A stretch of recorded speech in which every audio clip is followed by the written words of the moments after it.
di sebuah desa ternyata di sebuah desa ini merasa di Tomia dan Binongko ini masjidnya bagus-bagus.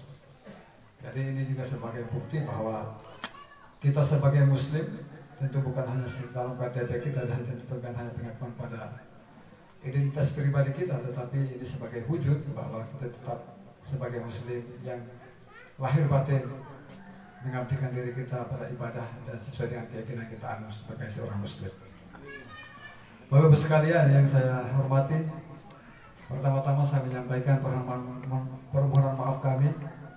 Saya lihat jadwalnya sedianya jam 8, tapi kita molor, tadi kita kejar jam 11 sudah harus di sini.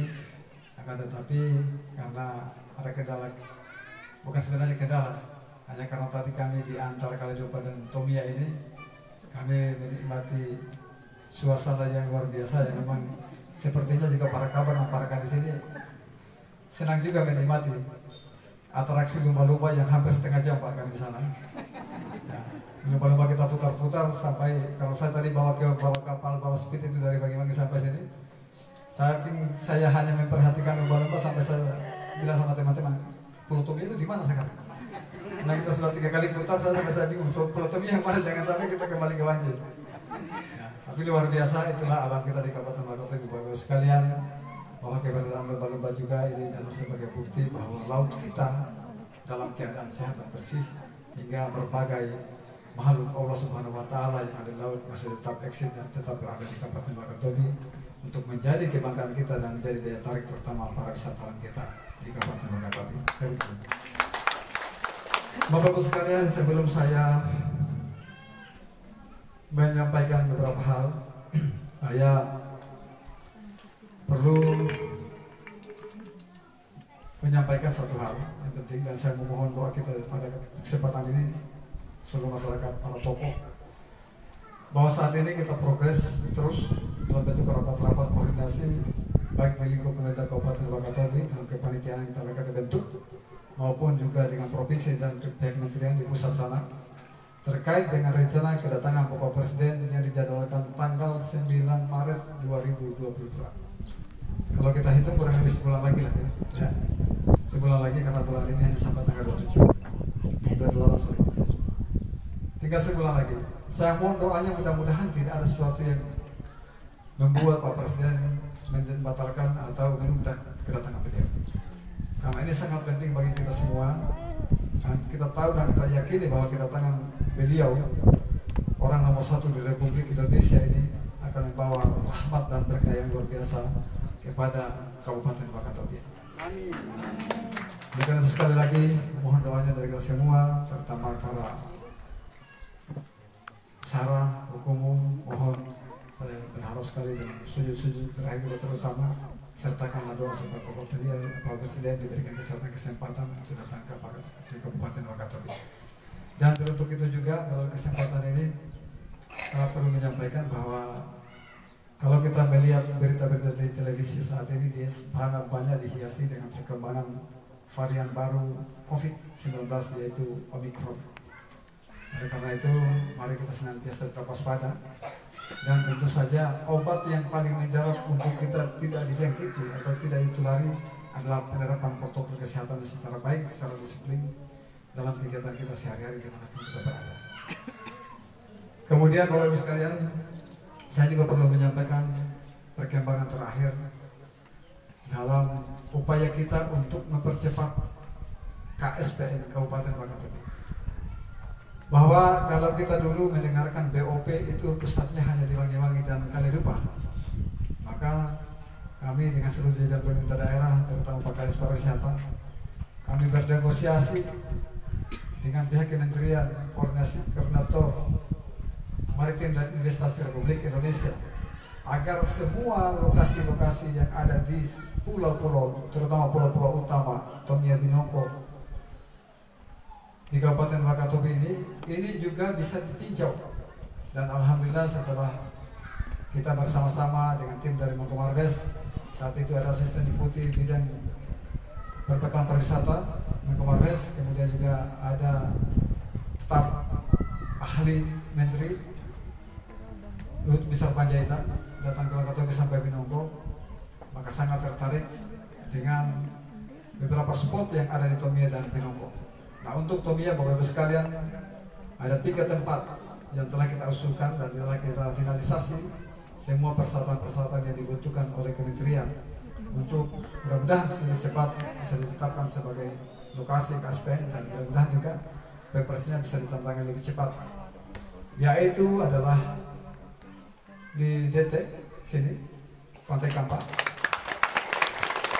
kemudian juga di Kulati, Pantai Puntete, dan lebih 500 hektar berada di kawasan Kahayangan. Di Binongko ada 4 titik, Pantai Yoro yang ada di Binongko, Telahiri yang ada di Binongko juga, kemudian di Onelangka yang ada di Toko Binongko, dan Pantai Tadu yang di ujung selatan Pulau Binongko atau di ujung selatan sekaligus juga Wakatobi dan ujung selatan Provinsi Sulawesi Tenggara di mercusuar. Kita harapkan bahwa seluruh wilayah Wakatobi ini akan menjadi daya tarik untuk investasi, sehingga tidak hanya bertumpu pada satu pulau. Dalam sebaran ini juga kemungkinan kemudian ini akan memberi peluang yang besar dan peluang yang banyak untuk investasi. Demikian juga yang kita harapkan adalah adanya pemerataan di seluruh Kabupaten Wakatobi. Ini yang telah kita tawarkan karena memang kita sadari betul bahwa apa yang ada di Binongko ini juga menjadi ciri khas Binongko sendiri dan ada juga kelebihan dan kekurangannya. Begitu pula juga yang ada di Tomia ini juga tidak dimiliki oleh orang lain, punya kelebihan. Begitu pula di Kaledopa juga di orang lain. Oleh karena itu sekali lagi juga saya mohonkan kepada kita semua, semoga dengan harapan dan doa-doa kita semua dengan permohonan kita kepada Allah Subhanahu wa Ta'ala, ini juga bisa dipercepat dan dimudahkan untuk bisa segera ditentangkan Perpresnya menjadi KSPN Kabupaten Wakatobi. Kemudian Bapak Ibu sekalian, juga perlu saya sampaikan pada kesempatan ini juga untuk menjadi perhatian para kepala desa di bawah koordinasi para camat. Kemarin telah kita uji coba udang faname, dan alhamdulillah kemarin dalam waktu hanya 58 hari menjadi waktu yang tercepat dalam budidaya udang faname untuk kita melakukan panen parsial. Alhamdulillah kita mendapatkan bukti bahwa sangat berhasil. Sangat berhasil. Kemarin kita sudah parsial sampai 120 kilo, kalau kurang lebih 120 kg dari kolam yang hanya diameter 10 meter saja. Kolam itu untuk sampai 32 bulan ke depan lagi 2 kali parsial sampai kemudian sampai panen akhir selama 3 kali panen, itu kira-kira target mereka itu kurang lebih 600 kilo, lebih dari setengah ton. Ini hanya diameter 10 meter, kurang lebih 10 meter, lingkarannya 10 meter. Bisa menampung atau memproduksi udang sampai 600 kg dalam waktu 4 bulan. Hal yang luar biasanya udang faname ini adalah bahwa kalau kita panen sekarang, kemarin itu kita panen dalam waktu 58 hari, target awal itu hanya mencapai 120 bulan, paling banyak paling sedikit 120 ekor per kilogram. Tapi fakta kemarin kita mendapatkan bukti bahwa 98 ekor sudah bisa mencapai 1 kilo. Ini yang luar biasa. Yang kemarin sebenarnya besok ini baru kita panen parsial, tapi peneliti mengatakan Pak sangat berbahaya kalau misalnya kita harus lagi molor sampai 2 hari kemudian, karena ini sudah sangat padat dan memungkinkan dan sangat dimungkinkan ini mereka kanibal, pemanga-manga. Hanya kita panen untuk penjarangan. Ini yang luar biasa. Harganya itu baru sekarang 50.000 per kilogram. Bulan depan ditargetkan itu akan mencapai 77 ekor per kilogram. Semakin sedikit ekornya semakin tinggi harganya. Semakin sedikit ekornya semakin tinggi harganya. Di panen akhir ditargetkan itu ada 60 ekor. Ini semakin tinggi harganya. Dan alhamdulillah udang ini juga menjadi peluang yang luar biasa, karena di masa pandemi Covid salah satu yang tidak dilarang ekspornya adalah udang faname. Bahkan saat ini target pemerintah itu mencapai 40 juta ton. Ini yang menjadi potensi yang luar biasa. Kemarin bahkan dari yang kemarin masih ada perdebatan udang itu seperti apa, faname itu di mana kita mau kembangkan. Apalagi kita berpikir bahwa udang ini mungkin kita bikin tambak sama dengan tambak-tambak yang biasa. Kita menggali di pantai, kita bikin pematang, ada bakau di situ kita habisi bakau. Tapi karena teknologi dan ilmu pengetahuan yang begitu berkembang maju, maka justru udang faname ini dengan sistem bioflok sistem kolam terpal yang kita dudukan di atas daratan, ini justru yang paling bagus adalah daratan-daratan di mana tidak ada tumbuhan. Karena kalau ada tumbuhan tinggal kita kasih rata, tidak perlu kita tebang apa-apa, tidak perlu ada pematahan lain-lain. Dan salah satu tipikal udang faname ini tidak berada di tempat yang terlindung. Aromonini kalau dia dingin itu justru memperlambat pertumbuhan. Karena ternyata udang itu kalau dia dingin atau seperti musim hujan atau dia terlindung, dia tidak makan, sehingga lambat pertumbuhannya. Kalau dia panas, dia makan. Inilah yang menjadi keyakinan kita pada awalnya bahwa Wakatobi ini akan cocok sekali dalam pengembangan udang faname. Dan salah satunya adalah bahwa sudah pernah disampel seluruh sampel air laut yang ada di seluruh kabupaten Sulawesi Tenggara, yang paling bagus dan paling memungkinkan untuk udang faname hanyalah di Kabupaten Wakatobi. Ini juga seiring dengan apa yang telah disampaikan oleh Enslik, bahwa rumput laut kita di semua rumput laut dikembangkan di Provinsi Sulawesi Tenggara setelah diuji lab di Belanda. Enslik menyampaikan kepada saya 2 minggu lalu bahwa satu-satunya sampel rumput laut di Wakatobi yang tidak mengandung logam. Ini sebagai bukti bahwa misi kita untuk melestarikan, misi kita untuk konservasi di Kabupaten Wakatobi, terutama lautan kita, ini cukup berhasil. Oleh karena itu Bapak Ibu sekalian, karena kita menetapkan visi konservasi maritim untuk Wakatobi yang sentosa, maka udang faname menjadi satu alternatif yang luar biasa. Karena hakikat dalam pengembangan udang faname adalah bukan memelihara udangnya, tapi yang paling penting hakikatnya adalah memelihara air lautnya. Karena kapan air lautnya kotor, kapan air lautnya tercemar, yakin udangnya tidak akan hidup. Dia bisa hidup lebih cepat, berkembang lebih bagus, tumbuh lebih cepat, itu karena air laut di mana alam mereka kita pelihara ini sangat baik. Oleh karena itu pada kesempatan ini Bapak Ibu sekalian, saya menyampaikan bahwa jagalah laut kita dari sampah dan kotoran serta pencemaran lain, karena ini akan menjadi masa depan kita. Karena ternyata banyak hal yang bisa kita kembangkan dengan laut kita yang bersih saat ini. Sehingga Bapak Ibu sekalian, saya mengajarkan terutama para kepala desa, ini adalah potensi baru. Memang udang ini pengembangan udang ini sangat padat modal dan padat teknologi, dan sangat memerlukan sumber daya manusia yang betul-betul mampu. Tidak hanya memiliki pengetahuan, tetapi memiliki komitmen, disiplin yang tinggi serta keuletan dan ekonomi. Karena kapan salah urus sedikit mati total. Maka di sana itu Bapak Ibu sekalian hanya diameter 10 sampai saya berikan genset 2. Karena full listrik, dia pakai blower, kincir. Mati 5 menit, udahnya terbang semua, mati. Ini yang berbahaya, sehingga butuh betul-betul keuletan. Nah, oleh karena itu, saya mengharapkan kepada kita semua, terutama para kepala desa, mulailah untuk berpikir bagaimana pengembangan rakyat kita dalam hal pengembangan terutama pemberdayaan dan menemukan solusi-solusi untuk komunitas kita. Dede kita jangan semata-mata kita hanya membuat infrastruktur yang biasa-biasa saja seperti bikin jalan, lampu jalan dan sebagainya. Tapi mulailah berpikir bagaimana pelibatan masyarakat untuk menjadi harapan hidup masyarakat masa depan. Dede kita selama ini bayangkan Pak, di Wakatobi bisa lihat daftar alokasi dana desa, tidak ada yang di bawah 700 juta selama ini. Hanya karena tahun ini kita memiliki terpotong dana desa kita, memang banyak yang berkurang. Kemarin tidak ada yang di bawah 700 juta. Nah, itu kurang lebih lah 700 juta sampai 1,5, bahkan ada yang mencapai hampir 2 miliar. Nah, ini yang perlu disampaikan bahwa setelah saya mengamati dampak dari dana desa selama ini, tidak pernah mengangkat apa-apa. Saya kata kalau kepala desanya kaya, tapi tidak pernah mengangkat apa-apa. Terbukti apa? Kemiskinan kita selama 5 tahun, selama dari 18 tahun sejak 2003 sampai kemudian hari ini, itu berada di hampir 15%. Zaman hukum 16%. Hanya 0,sekian% menurun. Padahal salah satu misi tujuan kenapa dana desa itu dikembangkan, salah satunya adalah supaya kita menemukan solusi, menemukan usaha yang akan bisa memperdayakan masyarakat, yang tentunya saja memberi kesejahteraan sekaligus juga pada saat itu menurunkan angka kemiskinan kita dan pengangguran. Pengangguran malah kita naikkan.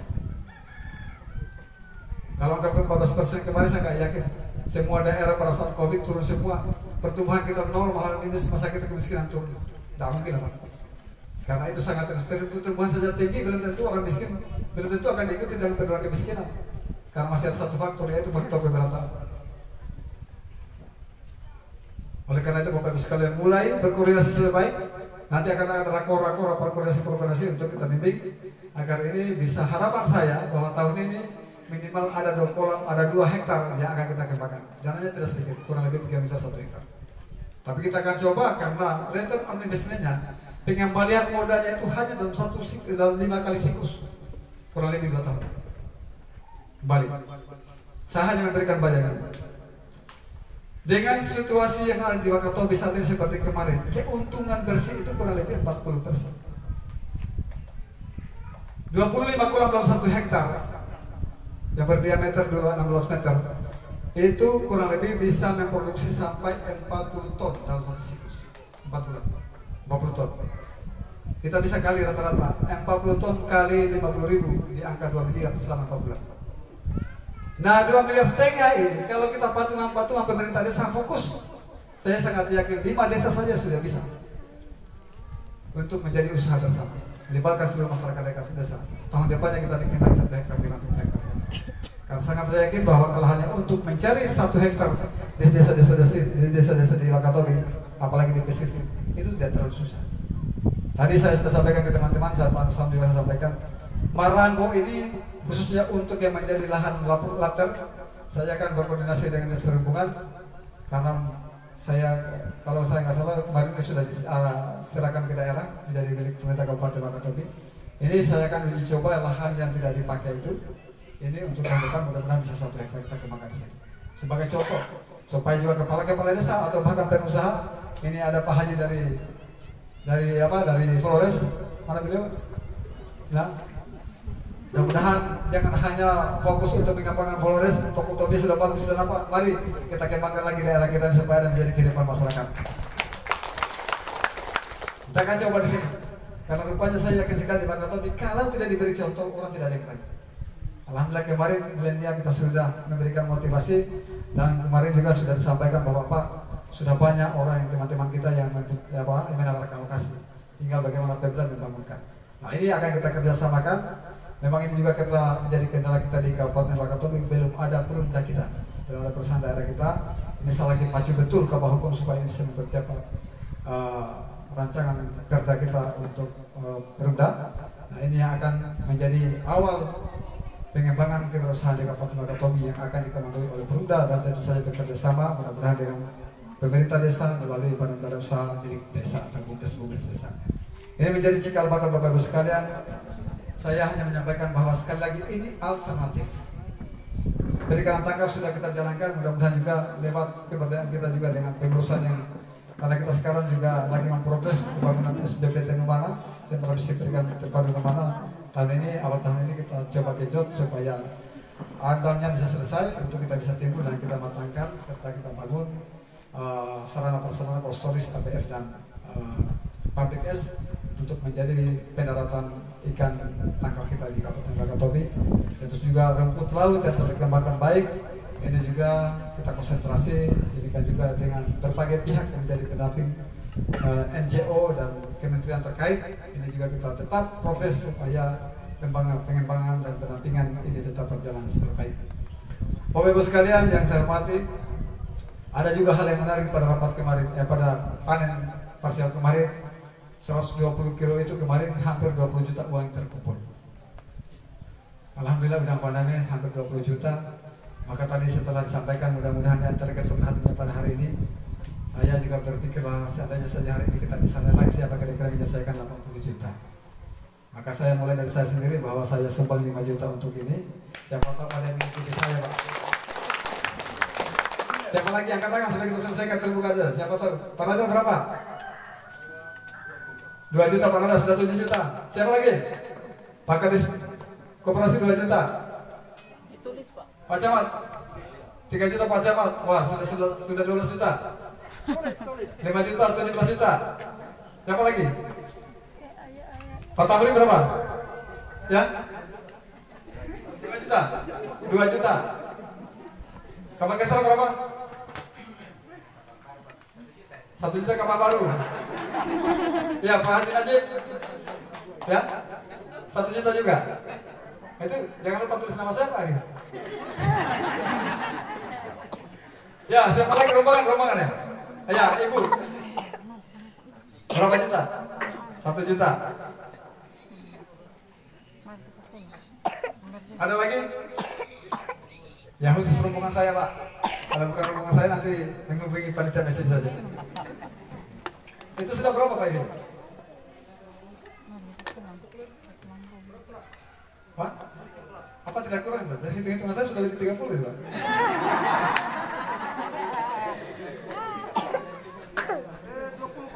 Ya? Wah, jangan begitu, Pak. Itu sudah salah. Udah 20. Ya udah tulis. Hitungan berapa? Sementara ini 20. Nanti teman-teman yang mendampingi berarti tinggal kita cari lagi kurang lebih 60 juta. Kita coba berdayakan sama teman-teman. Saya yakin kalau kita bahu-membahu, sekali lagi saya hanya mengajak kita. Kita ini terlalu sibuk untuk mencari dana tabungan dunia. Tapi kadang-kadang kita lupa untuk tabungan akhirat. Kalau udah pernah nih kemarin 1 pulau ada tambah 1 juta, Pak. Mudah-mudahan satu saksi di sini ada yang menawarkan 10 juta satu saksi. Saya kira Bapak Ibu sekalian, terima kasih kepada hamba Allah dan kita semua yang telah meringankan tangan. Mudah-mudahan ini bukan sebagai, sekali lagi ini bukan hanya untuk menampilkan kepada kita semua, tapi karena ini kesempatan yang baik untuk kita bisa memikirkan akhirat kita, dan mudah-mudahan juga apa yang kita telah torehkan, yakin bahwa ini tidak akan mengurangi rezeki kita, tapi insya Allah justru akan menambah rezeki kita. Karena di dalam rezeki kita yang kita dapat hari ini tentu juga adalah hak orang lain, dan tentu juga adalah hak hak masjid ini. Membangun masjid Allah sudah menjanjikan bahwa akan membangunkan yang sama di akhirat kelak nanti. Nanti kalau ayatnya nanti Pak Kapolres yang akan menyampaikan ayat, saya hanya menyampaikan dalam bentuk bahasa Indonesia saja. Saya kira demikian Bapak Ibu sekalian sambutan dari saya. Terima kasih juga atas undangan yang telah Bapak Ibu sampaikan kepada saya. Dan saya juga sekali lagi menyampaikan terima kasih kepada seluruh masyarakat DT atas dukungan dan doanya kepada saya sampai kemudian saya bisa hadir dan bisa berada di depan Ibu semua. Saya juga memohon maafkan karena mungkin ada yang mengatakan kapan kita bertemu dengan Pak Bupati. Tapi karena satu kesibukan dan tentu saja banyak hal-hal yang harus saya bisa selesaikan, dan pada hari inilah baru kita bisa bersua. Sekali lagi saya bukan berarti melupakan atau berarti saya tidak lagi ingin kesini. Saya sedianya saya ingin kemanapun pada saat saya punya waktu. Dan Bapak Ibu sekalian perlu ketahui bahwa beginilah saya mengisi liburan saya di setiap minggu dan Sabtu, bahwa saya ada di luar Rujab dan luar kantor. Bahkan anak saya sendiri sudah menyampaikan kepada saya, protes, Pak, Bapak tidak ada kali libur hari Sabtu dan Minggu seperti orang-orang yang lain. Saya menyampaikan, nak, sabarlah. Kalau dulu kalian hanya bertiga tanpa dengan mamamu, sekarang saya sudah banyak yang harus saya berikan perhatian, dan itu seluruh Wakatobi yang terdiri dari 10. Jadi Bapak Ibu sekalian, apa yang bisa saya sampaikan. Terima kasih juga sekali lagi kepada teman-teman yang telah menyumbang. Jangan lupa Pak Ivi, saya masih ada utang di masjid ini 5 juta. Nanti Pak Ivi yang kumpul dan bisa sampaikan ke sini. Demikian, billahi taufiq wal hidayah. Wassalamualaikum warahmatullahi wabarakatuh.